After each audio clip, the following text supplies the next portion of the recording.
Bonsoir, soyez les bienvenus dans 28 minutes. Bonsoir mes camarades. Bonsoir Elisabeth.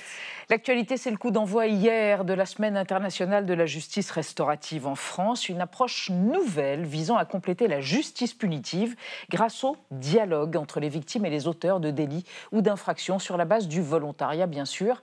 Et à ce propos, le djihadiste Salah Abdeslam, le seul survivant parmi les terroristes du 13 novembre 2015, a fait savoir qu'il voulait rencontrer des parties civiles. C'est vraiment des principes de justice restaurative où, en fait, les personnes qui sont mises en cause et les personnes qui ont été victimes des infractions arrivent à dépasser quelque chose pour essayer de viser, et je sais qu'on en est encore loin, mais viser un apaisement social.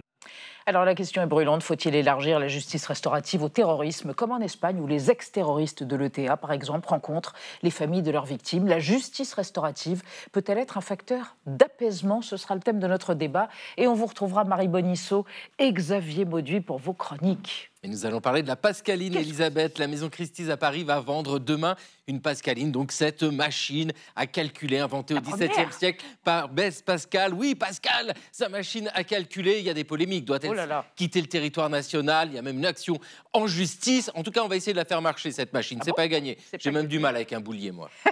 Et vous, Marie? Moi, je vais vous faire écouter 2 morceaux inédits de Jean-Sébastien Bach. Et puis surtout... Vous dites Bach, vous dites pas Bach. Non, je vais dire Bach, ça va être plus rapide. Puis surtout, je vais vous raconter la folle histoire de ces partitions oubliées, disparues puis retrouvées. À tout à l'heure. Et pour commencer, place au penseur national des Pays-Bas et de la Flandre pour 2025. S'il vous plaît, l'écrivain David Van Rijbroek, auteur du mémorable Congo, une histoire, publié en 2012. Ce citoyen engagé et écologiste a mal à sa planète. Et justement, le nouvel essai de Van Rijbroek plaide pour que la raison d'État cède la place à la raison de terre, aux arbres citoyens, quoi. On le retrouve tout de suite.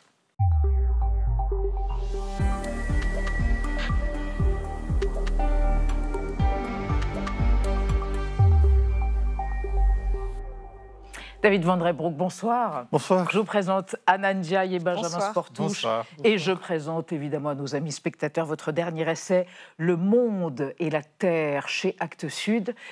Amis artésiens qui doivent se dire qu'est-ce que ce vieux globe un peu pourri fait sur le plateau. Alors tout va s'expliquer car ce fut l'épiphanie de David Van Rijbroek lorsqu'il est rentré dans sa chambre d'enfant et qu'il a fait clic-clic et qu'il a constaté que quand on allumait un globe, qu'est-ce qu'on voyait? On voit le monde. Au miracle de la technique, la subdivision étatique, oui, tout comme à vous fait. le dites. On voit les pays, on voit les États, c'est politique le monde. Oui, c'est ça. Et alors, quand je fais ça, qu'est-ce qu'on voit? La Terre. On voit la Terre. Dans l'obscurité, curieusement. J'ai jamais vu un globe terrestre qui fait le contraire, qui montre la Terre quand on allume et le monde. Non, on est tellement anthropocentrique, on pense notre perspective humaine l'emporte. Donc la lumière, c'est nous, l'obscurité, c'est le reste. On va en parler avec vous, David Van Rijbroek, et de vos suggestions, de vos préconisations pour qu'on change de paradigme, comme on dit, après votre profil idéal réalisé par Gaël Le Gramme. Ne regardez pas comme ça, vous me faites peur. David Van Rijbroek, dans votre livre, vous écrivez qu'il est nécessaire de substituer la raison de la Terre à la raison d'État. Alors, comment placer les besoins fondamentaux du système terrestre au-dessus des intérêts nationaux? Pour répondre à cette question, vous avez le profil idéal. Né à Bruges, préhistorien et archéologue de formation, vous développez une passion pour l'histoire coloniale. En 2010, vous publiez Congo en Resfriedenis, Congo, une histoire, en français. Pour moi, c'était vraiment essentiel de donner la parole aux Congolais et aux Congolaises. On ne peut pas raconter l'histoire d'un pays si on ne parle pas au peuple. En 2020, vous vous intéressez à l'Indonésie, autre pays qui a subi la colonisation, et vous recueillez 200 témoignages. C'est un grand pan d'histoire que je raconte à travers le vécu, à travers les discours, le quotidien, les anecdotes que ces témoins incroyables m'ont donné. Le fil conducteur de votre travail tourne donc autour de la parole et de l'engagement citoyen. En 2017, interviewé sur la chaîne anglaise ITN, vous rendez d'ailleurs hommage à une initiative irlandaise. They put together 66 Irish people drafted by lot with 33 elected politicians to talk about a number of constitutional changes. Aujourd'hui, vous vous emparez des enjeux liés à la biodiversité et au climat. Vous établissez un distinguo entre la Terre, la planète sur laquelle nous vivons, et le monde, la somme des sociétés humaines. Quand on ne voit que le monde, on en oublie la Terre, écrivez-vous. Vous déplorez également que les politiques climatiques internationales et les COP soient dépendantes des dirigeants étatiques et des lobbyistes. En conséquence, vous appelez à la mise en place d'un Conseil mondial des citoyens au cœur de la diplomatie climatique internationale. Et page 52, vous précisez « Nous devons introduire le plus vite possible la voix des habitants de la Terre au cœur des débats cruciaux qui la concernent. » Alors du coup, David Van Reybrouck, vous dites il faut, du fait de cette différence entre la Terre et le monde, il faut abandonner la raison d'État pour en arriver à la raison de Terre. Ça veut dire quoi exactement, concrètement? Ça fait 4 siècles que nous faisons de la diplomatie sur la notion de Richelieu, la raison d'État. C'est une façon polie de dire l'égoïsme national. Donc si on fait de la politique internationale, ça doit surtout servir à nos intérêts nationaux. C'était peut-être très bien dans le XVIIe et dans le XVIIIe siècle, c'était encore bien dans le XIXe, mais aujourd'hui que nous avons des défis planétaires, être égoïste n'est pas forcément la même manière. Donc ce serait anachronique d'une certaine façon. Oui, c'est une vision anachronique. On est en train de résoudre des défis du XXe siècle avec un instrumentaire du XVIIe. C'est un peu comme réparer son smartphone avec un marteau de Richelieu. Fort bien, c'est très clair. Il faut avoir des institutions au service de la Terre. À défis planétaires, institutions planétaires. Or, il se trouve que nous ne les avons pas. Nous avons des institutions internationales. C'est pas la même chose. Internationales, c'est les pays qui se parlent, comme au COP aujourd'hui à Belém. La fameuse COP. Oui, et là, c'est juste... Si l'humanité était un pays comme la France, la gestion de ce pays serait une conférence annuelle des maires qui papotent pendant 2 semaines et qui passent quelques nuits blanches, qui discutent sur chaque verbe, et puis il y a un traité qui n'est pas contraignant. Et ils rentrent...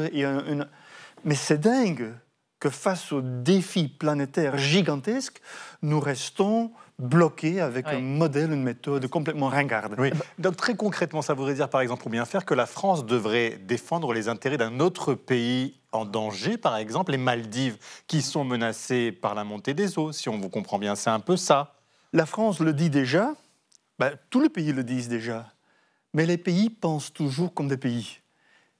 Si la Chine part au Brésil pour sauver la Terre, très bien, mais c'est aussi pour ne pas trop endommager la Chine elle-même. Et donc, il y a toujours un équilibre entre l'intérêt national, la raison d'État, et la raison de terre.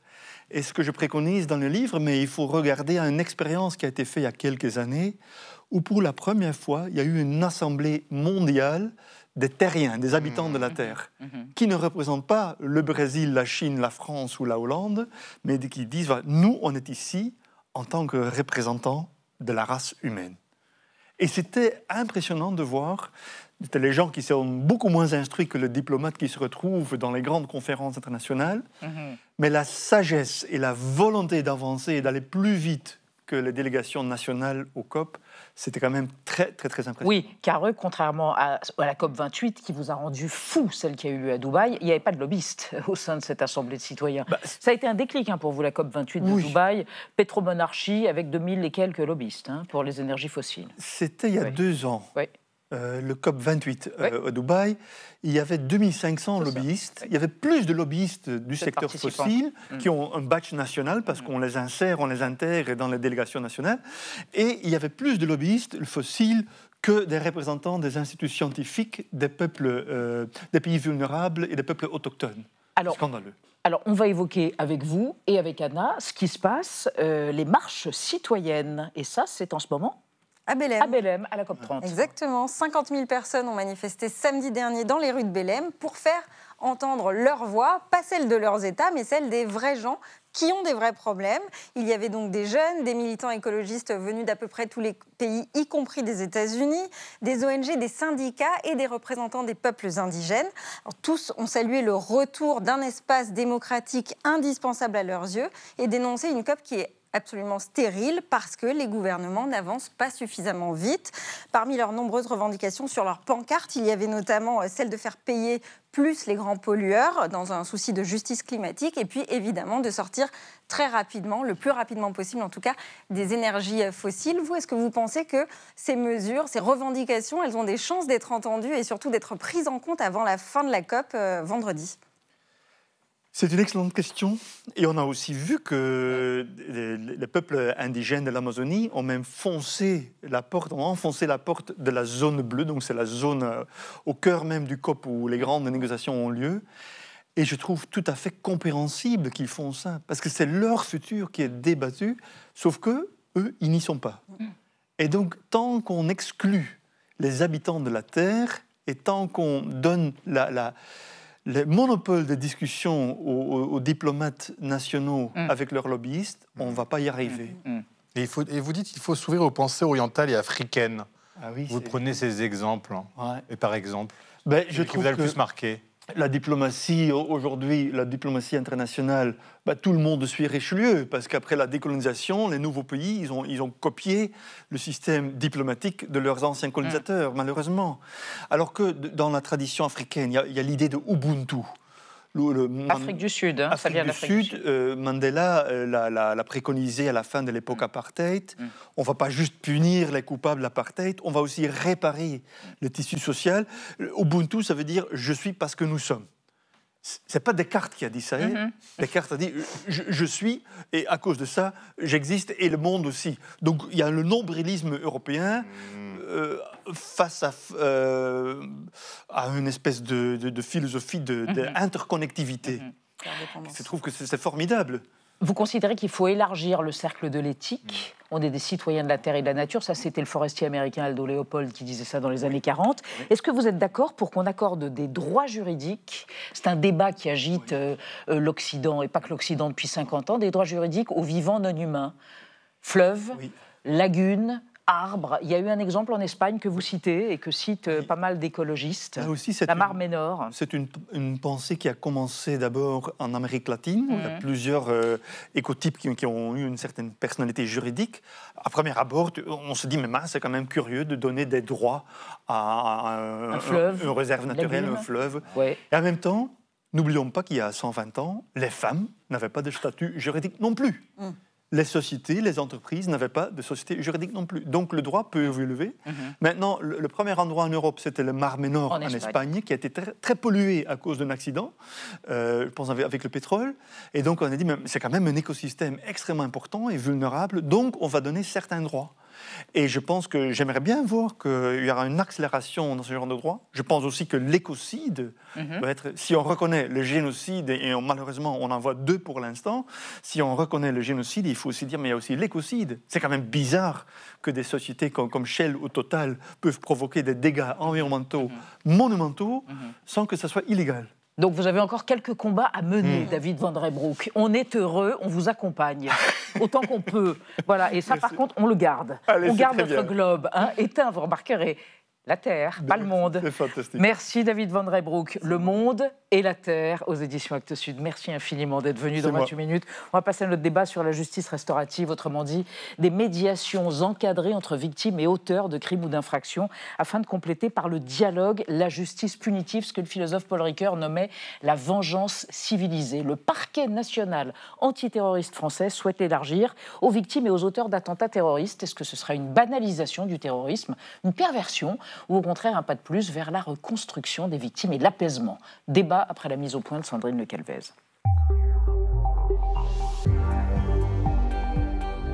Que faudrait-il attendre d'un face-à-face avec Salah Abdeslam?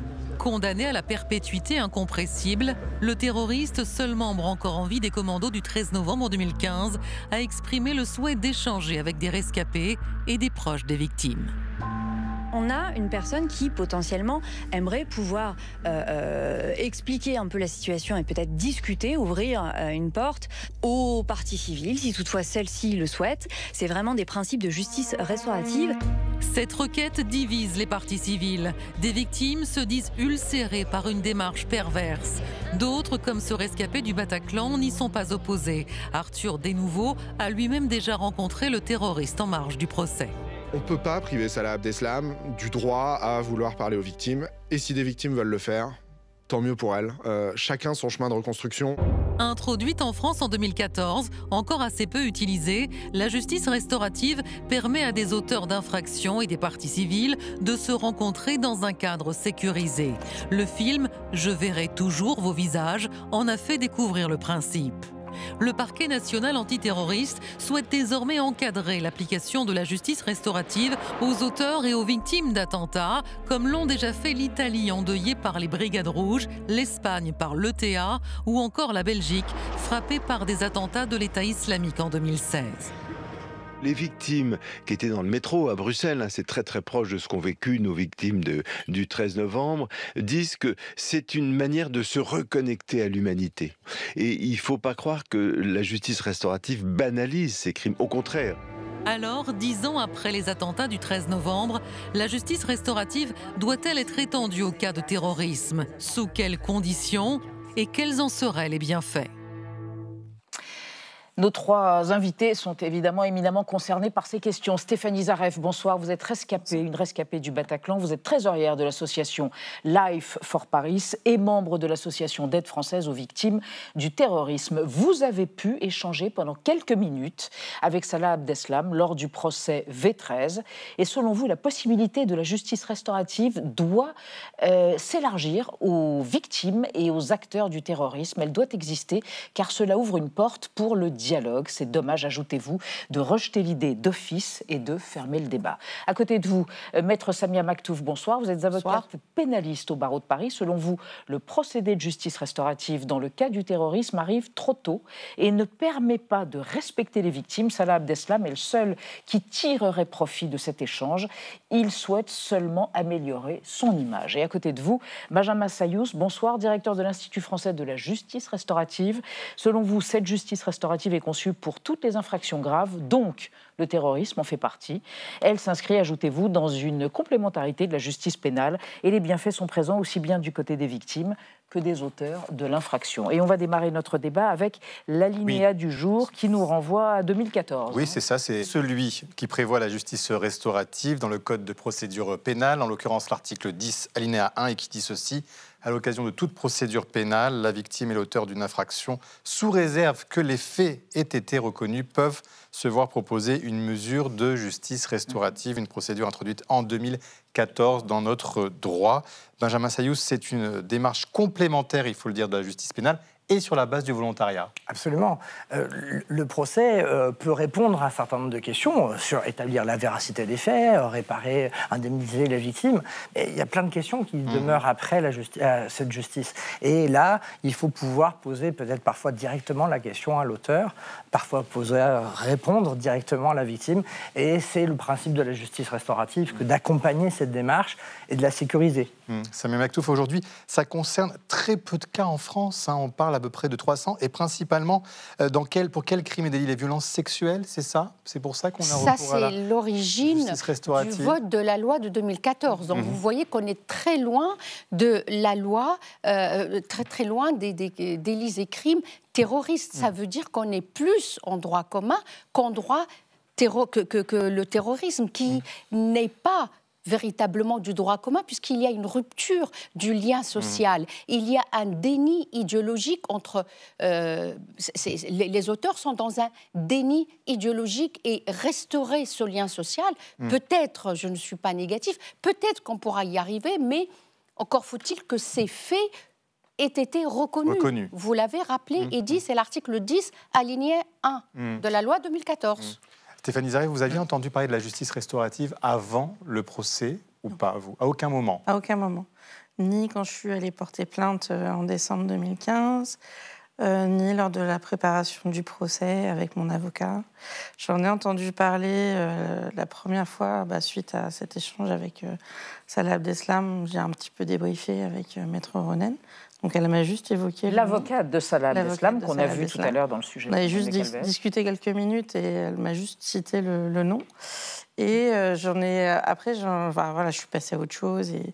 Et ensuite, lorsque il y a eu l'organisation du colloque à l'initiative d'Aurélie Sylvestre, Gaël Messager et David Fries-Gopinga, avec l'Institut français pour la justice restaurative, d'autres rescapés, et les deux associations, donc 13 11 15 et Life for Paris. Là, du coup, je me suis intéressée, j'ai participé au comité, et là, j'ai pu comprendre un petit peu en quoi ça consistait. Benjamin Sayous, il faut dire concrètement comment ça se passe.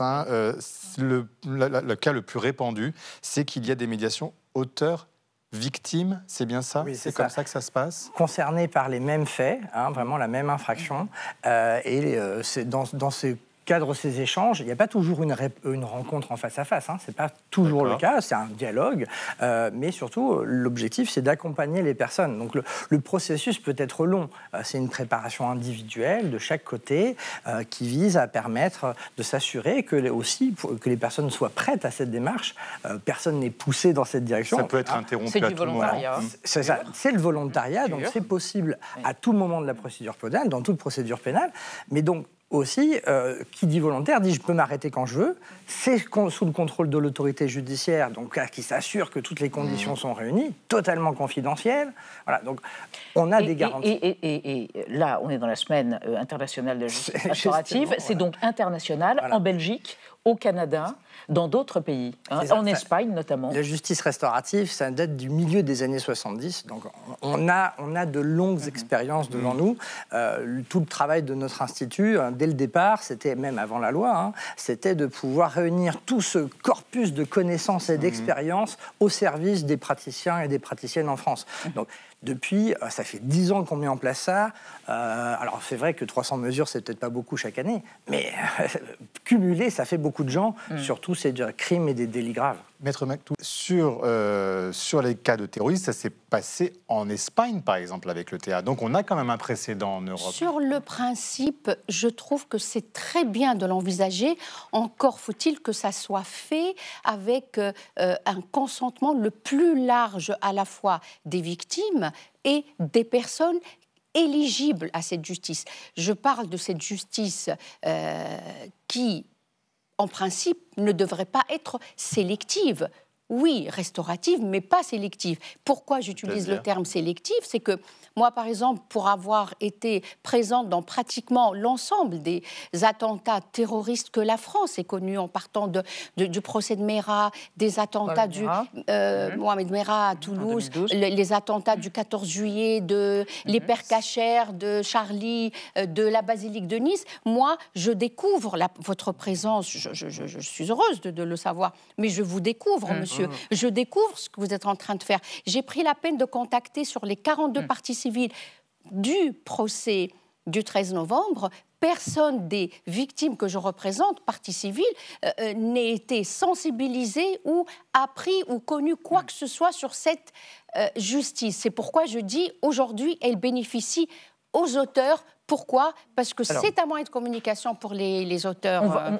On va y revenir, mais avant cela, pour terminer ce volet sur la justice restaurative internationale, on va évoquer avec vous et avec Anna ce qui se passe au Rwanda. Oui, il existe en fait des villages de la paix, il y en a seulement 8 dans le pays, et ces villages en fait s'inscrivent dans un projet national d'unité et de réconciliation qui a été lancé par le président rwandais en 2003, Paul Kagame, dans un pays donc où le génocide de 1994 a fait entre 800 000 et 1 million de morts. Alors très concrètement, dans les faits, un Tutsi rescapé peut se retrouver voisin d'un Hutu qui a massacré sa famille 30 ans auparavant. Et ça ne s'arrête pas là, ils partagent aussi leur quotidien, ils travaillent côte à côte dans les champs, reconstruisent des maisons ensemble et assistent aux mêmes fêtes de village. Alors c'est vrai que ça paraît difficilement concevable dit comme ça, mais pourtant ça semble avoir porté ses fruits. Il se trouve que les 4000 personnes qui vivent dans ces villages ont tout accepté, soit de demander pardon, soit de tenter de pardonner avec l'espoir commun de pouvoir vivre en paix.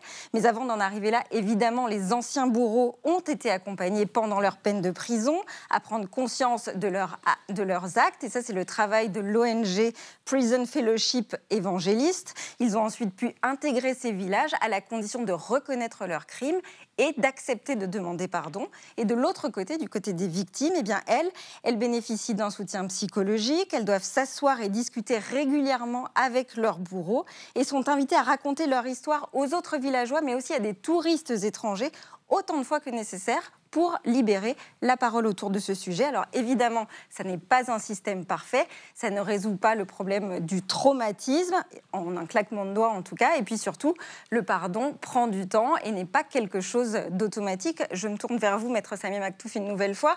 Ici, il ne s'agit pas exactement de la justice restaurative comme on l'entend dans nos pays occidentaux, mais on voit que le pardon semble possible dans des cas de génocide. Pourquoi ça ne pourrait pas être le cas dans des actes de terrorisme ?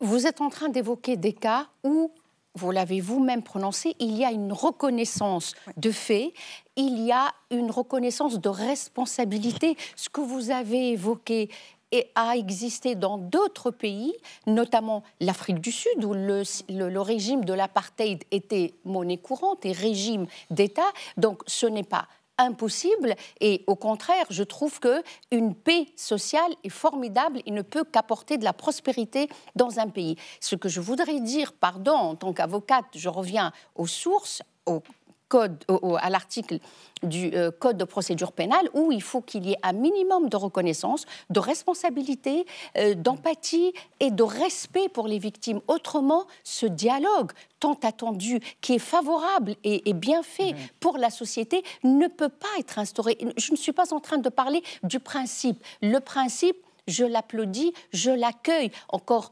fallait-il qu'il soit applicable à des personnes éligibles à cette justice. Alors, certaines victimes du terrorisme rejettent cette option de la justice restaurative. Écoutez, Rhys, le directeur de Charlie Hebdo, lui-même blessé dans l'attentat de janvier 2015 contre son journal. En faisant cette demande, Abdeslam fait croire que le terrorisme, c'est un crime comme les autres. C'est encore plus pervers parce que ça inverse la responsabilité, ça fait peser la responsabilité sur les victimes. Si les victimes refusent, ce seraient les victimes qui n'auraient pas l'esprit ouvert, qui ne seraient pas dans une démarche de dialogue, alors que lui le serait. C'est très pervers parce que ça fait poser sur les victimes une responsabilité. Et ça inverse la responsabilité. Stéphanie Zarev, vous n'êtes pas, j'imagine, d'accord avec ce que vient de dire Rhys ? Après, la justice restaurative, c'est vraiment une démarche très personnelle. Et ça, les opinions de tout le monde sont tout à fait respectables en la matière. Et ça dépend vraiment de sa maturité dans sa reconstruction.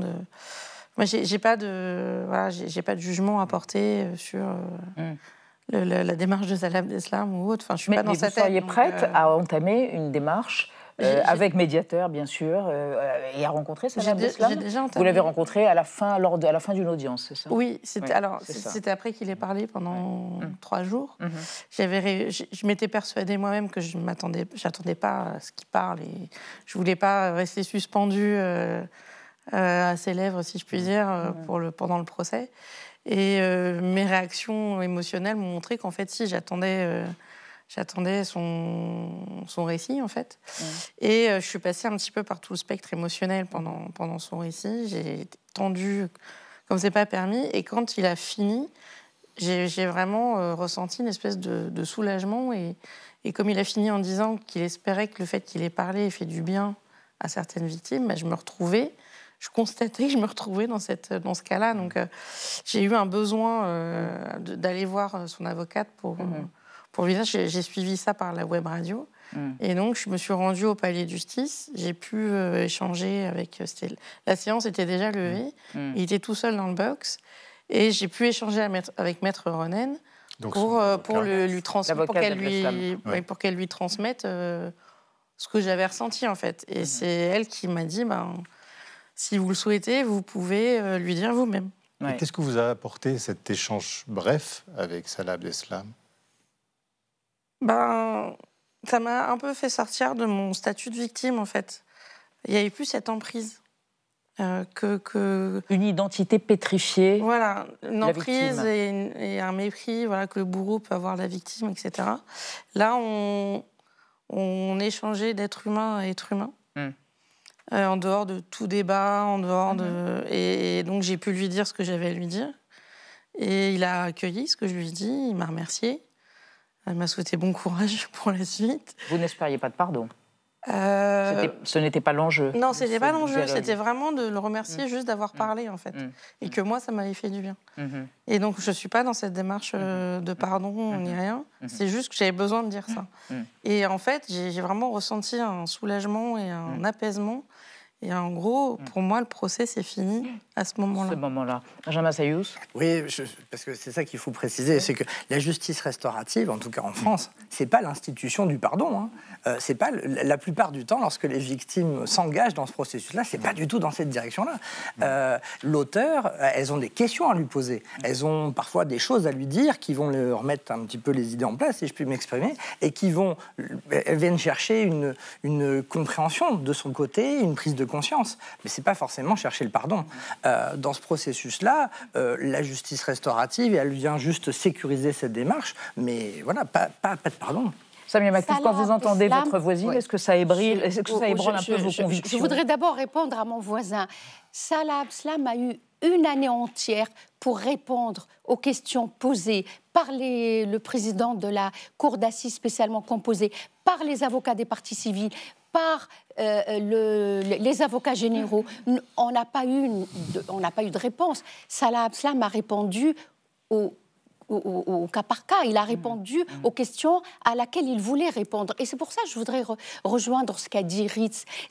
Le directeur de Charlie Hebdo. C'est vraiment, le mot est choisi lorsqu'il a parlé d'attitude, que c'est pervers de la part de Salah Abdeslam. Pourquoi c'est pervers? Parce que justement, vous avez des victimes pour lesquelles j'ai le plus grand respect. Et je respecte toute attitude. J'ai eu M. Saline qui lui-même est dans cette démarche. Georges Saline. Et le père de Lola. Sa fille unique qui est décédée au Bataclan. J'ai le plus grand respect de cet homme et de sa grandeur d'âme. Et vous savez, il ne faut jamais essayer de mettre sur le même pied les bourreaux et les victimes. Et c'est pervers dans le sens où, si madame a trouvé un apaisement, c'est important et je suis contente pour madame parce que c'est une victime, mais il a parlé quand? Il a parlé pour essayer d'attirer la sympathie de la Cour, pour ne pas avoir cette peine qui est incompressible. Donc vous voyez... Non. Je crois que là-dessus aussi, c'est pareil. Enfin, la justice restaurative, alors je ne suis pas là pour parler de Salah Abdeslam. Non, sortons de ce cas spécifique. Le principe, c'est quand même qu'il n'y ait pas de contrepartie. Donc, du reste, il est condamné à perpétuité, incompressible. Donc, là, l'enjeu, il n'est peut-être pas là. L'enjeu, il est de permettre aux personnes de pouvoir se parler, de se poser des questions. Le procès, il a eu lieu, effectivement, mais les gens évoluent pendant ce temps-là. Et il faut donner d'autres occasions. Moi, ce qui me choque, c'est qu'on n'ait pas parlé de justice restaurative, que ce soit aux victimes que vous accompagnez, maître, ou à vous. Je crois que c'est ça l'enjeu. La loi, il y a un droit pour les victimes de pouvoir accéder à la justice restaurative. Et ne pas les en informer, c'est aussi les en priver. Donc, et ce faisant, il faut faire confiance aux victimes. Je pense que vous savez très bien à qui vous avez affaire quand vous évoquez ça. On voudrait vous soumettre à tous les trois, puisqu'on parle de quelque chose qui existe depuis 2014, un témoignage extrêmement fort qui remonte à 2016, un cas de justice restaurative suite à une affaire de violence sexuelle. Regardez. Chez Geneviève, des photos de sa nièce violée comme elle, des années auparavant. C'est parce qu'elle en éprouvait une blessure inguérissable que cette victime a accepté de rencontrer à 6 reprises un groupe d'auteurs d'autres crimes sexuels. Au départ, elle s'était jurée de ne pas les saluer. Et puis... J'ai tendu la main parce que j'avais vu 3 êtres humains. J'avais pas vu écrit assassin sur leur front.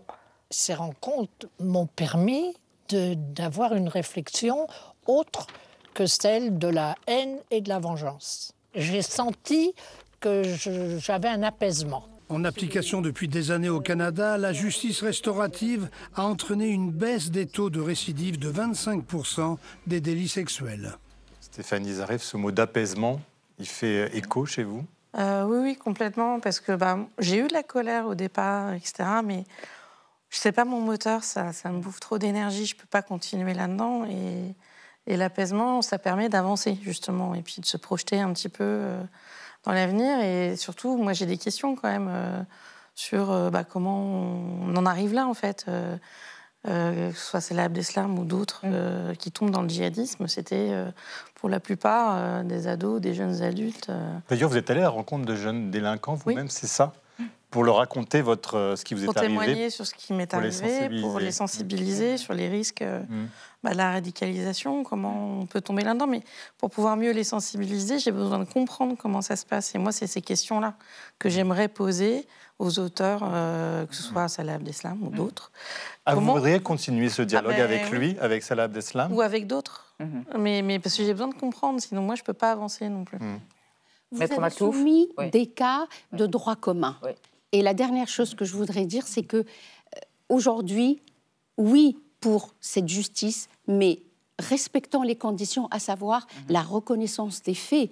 C'est très, très important d'en parler et de dire qu'il faut qu'il y ait cette reconnaissance. Et enfin, le PNAT, le pôle antiterroriste, national antiterroriste, a commencé à communiquer à 3 jours des dates anniversaires de ces attentats sans que les victimes ne soient informées.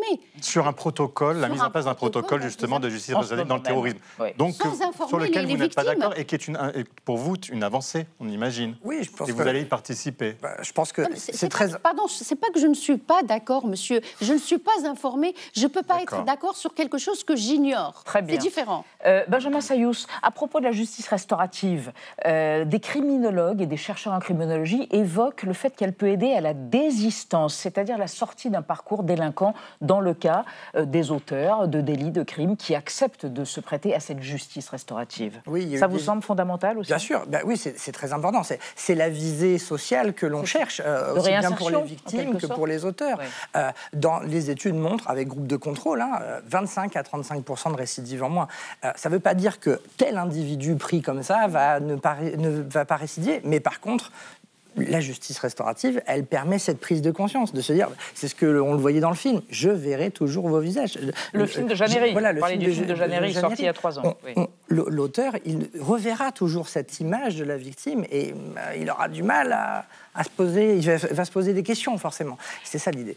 Merci à tous les 3 d'avoir accepté de débattre et de témoigner dans votre cas. Merci infiniment à tous les 3. On va rester dans l'actualité vue par Marie Bonisseau et Xavier Maudy. Une Pascaline, la première machine à calculer du monde conçue par le mathématicien, philosophe et théologien Blaise Pascal, va être mise en vente aux enchères demain. Scandale, enfin la vente n'aura peut-être pas lieu. Et puis on va évoquer aussi 2 œuvres de Jean-Sébastien Bach redécouvertes 3 siècles après leur composition. Mais d'abord, le mot vedette du jour.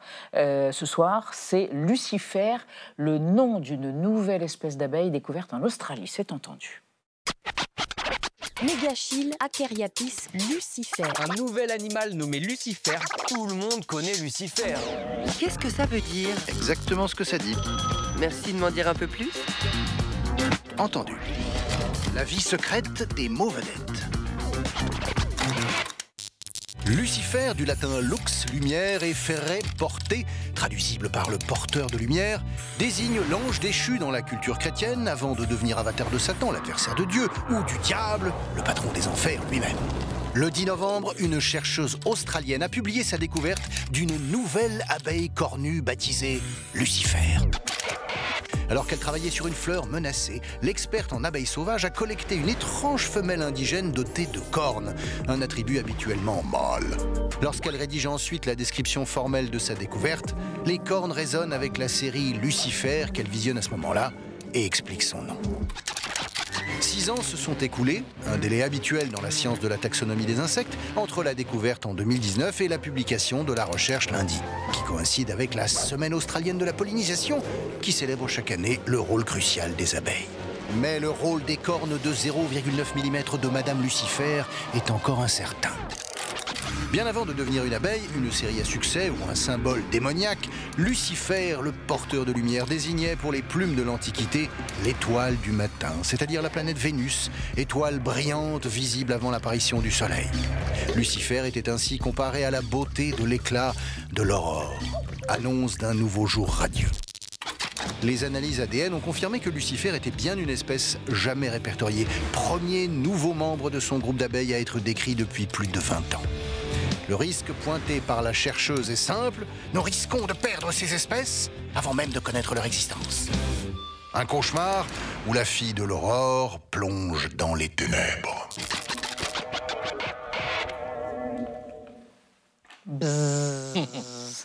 Fais Lucifer, laissons Lucifer, comme dirait l'autre. Rebonsoir Marie Bonisseau et Xavier Mauduit. Alors Xavier, l'actualité est dingue. Le tribunal administratif de Paris vient de suspendre la délivrance d'un certificat d'exportation à propos d'une pascaline qui doit être vendue demain chez Christie's aux enchères à Paris.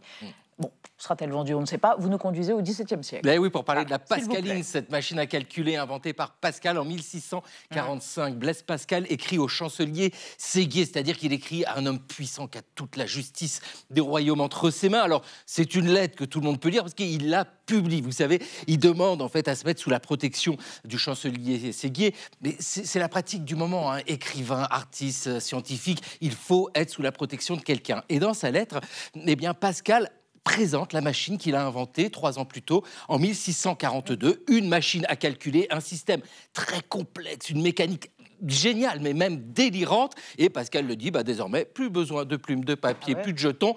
Il y a une machine pour calculer, et c'est nouveau. Et à cette époque, il est super jeune. Oui, oui. Alors là, vous avez raison de le rappeler, il a 22 ans. Hein. Blaise Pascal est né à Clermont, en Auvergne, où son père, Étienne, est officier au service du roi. Figure très intéressante que celle du père qui, veuf, élève seul ses 3 enfants, et puis vraiment une grande ouverture d'esprit, 2 filles, un garçon. Ce garçon, c'est Blaise Pascal, un garçon particulièrement précoce. Alors vous savez comment sont les parents, ils sont toujours là à dire « Ah, mon enfant est exceptionnel ». Sauf que là, oui c'est vrai. Non, mais là, on est réellement sidéré. Il a à peine 10 ans, il écrit déjà des traités de mathématiques qui laissent les adultes pantois. Ce Blaise Pascal, malgré tout, c'est un gamin. Donc, il suit papa. Après Clermont, c'est Montferrand. Donc aujourd'hui, c'est associé, c'est Clermont-Ferrand. Un petit passage par Paris. Et puis, ils vont s'installer à Rouen, en Normandie. Et c'est à Rouen que Blaise Pascal conçoit sa machine à calculer. Sa machine à calculer, et c'est très mignon d'ailleurs, c'est pour aider Papounet dans la comptabilité. Parce que c'est difficile au moment de la levée des impôts, tout ça. Il faut rappeler qu'il n'y a pas encore le système métrique. Donc avec 12 deniers, vous avez 1 sou. Avec 240 sous, vous avez une livre. C'est compliqué, il faut bien une machine pour faire ça. Et Pascal se dit qu'il tient là peut-être la fortune, tout simplement. D'ailleurs, à la suite de la lettre au chancelier Séguier, il fait paraître un avis destiné aux futurs acheteurs. Alors Pascal, grand penseur, question vendeur, c'est pas ça. Sa machine est beaucoup trop chère, c'est à peu près minimum 100 livres. Pour vous donner un ordre d'idée, une famille modeste à ce moment-là gagne par mois 25 livres. Donc, c'est pas beaucoup. Il faut dire 4 mois de revenus d'une famille. C'est beaucoup trop cher. Les gens préfèrent encore le papier, la plume, etc. Mais il en fabrique quand même une vingtaine de ces machines. Aujourd'hui, il n'en reste que 8 exemplaires du XVIIe siècle, dont l'exemplaire qui va être ou non vendu à Paris. Alors, c'est sûr que cette machine-là, c'est l'ancêtre de tous les calculateurs qui suivent, et peut-être jusqu'aux ordinateurs. On peut imaginer que les institutions, les collectionneurs vont enchérir sans compter. Sans compter les bifetons, les Pascal. Ouais, c'est ça, les Pascal. Voilà, référence. C'est le nom d'un bifton, évidemment. Alors, Marie, merci Xavier. Marie, après 3 siècles d'oubli, 2 pièces de Bach, Jean-Sébastien Bach, ont été rejouées pour la première fois hier soir à Leipzig. Et oui, c'est une sensation mondiale, a dit le ministre de la Culture allemand, hier après-midi, assis sur son banc dans l'église Saint-Thomas de Leipzig, où un orgue violet, vraiment violet, vous allez voir, a joué 2 chaconnes. Alors, les chaconnes, c'est un genre musical dérivé d'une danse à 3 temps, c'est assez lent, c'était très en vogue à l'époque de Bach. Il y en a une en ré mineur, une en sol mineur, et on ne les avait pas entendues depuis au moins 3 siècles.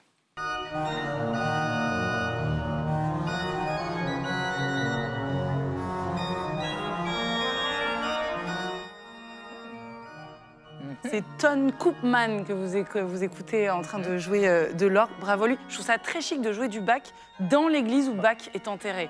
Quand même, pour ce très beau moment, il a fallu attendre 30 ans de recherche, d'enquête pour identifier ces partitions oubliées. Ça commence en 1992.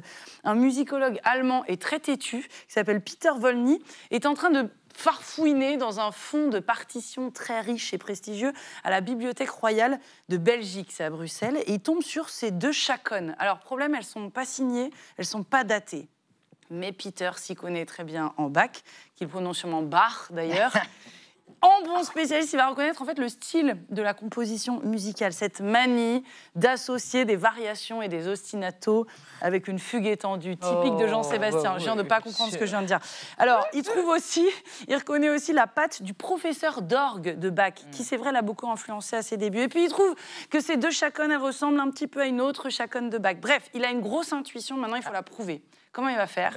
Et bien maintenant, il va se mettre à la recherche de celui qui a copié à la main cette partition. C'est pas Bach, oui, mais c'est qui? Au bout de plusieurs années, il y a un de ses collègues qui tombe sur une lettre de motivation, datée de 1729, d'un organisme inconnu au bataillon, un certain Salomon Günther John, qui raconte son parcours professionnel et qui dit qu'il a été, il y a longtemps, l'élève de Bach. Or, l'écriture de cette lettre de motivation pourrait être celle des partitions mystères, sauf qu'il y a des grosses années de différence entre les deux documents, c'est encore trop fragile la ressemblance. Alors on cherche et on finit par trouver au bout d'années d'autres écrits de ce fameux Salomon Günther John qui permettent enfin d'affirmer avec certitude qu'il a copié deux chaconnes de Bach en 1705. À l'époque, Bach est tout jeune, il a la vingtaine. Quel génie, s'écrit-on aujourd'hui. Si l'extrait que je viens de vous passer vous a semblé beaucoup trop court et que vous habitez avec un orgue, vous pouvez jouer ces chaconnes. Non mais les partitions viennent d'être éditées, c'est ce que je trouve le plus beau. Elles ont été éditées par une maison qui s'appelle Breitkopf & Hartel. C'est les plus vieux éditeurs de musique au monde. Ils éditaient les partitions de Bach de son vivant. Passion partition, allez-y. Vous avez 20 sur 20 au bac, Marie Bonisseau. Merci à tous. Oh, et alors, merci à Suzy B, qui nous a prêté le globe terrestre, grâce auquel on a fait la distinction en début d'émission avec David Van Rijbroek entre la Terre et le monde. Merci Suzy B, il vous sera rendu peut-être tard ce soir. À demain 20h05. Tchuss, bis morgen.